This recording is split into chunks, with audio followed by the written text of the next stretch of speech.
چرا شات‌هامون رو شنک می‌کنیم؟ همونطور که می‌دانید گلف نیاز به تمرکز و توجه به جزئیات دارد.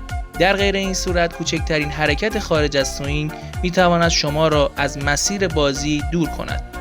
هنگامی که کلاب شما به توپ برخورد می‌کند، توپ به سمت شفت برخورد کرده و معمولاً به سمت راست پرش می‌کند و با برد کمی همراه است.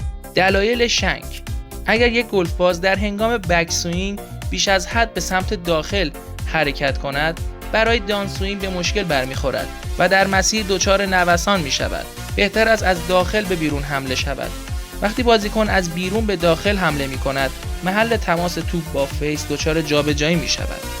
گرفتن گریپ به صورت ضعیف، عدم تعادل و بالانس و وزن شما روی انگشتان پا است. در موقع حرکت دان سوینگ پایین تنه به سمت پایین حرکت می کند.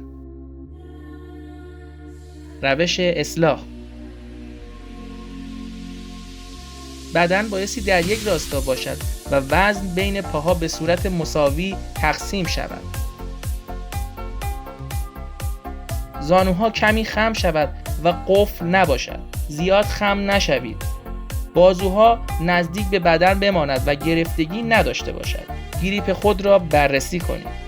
اطمینان حاصل کنید که دستان شما در هنگام ضربه به هدف در یک راستا قرار دارد.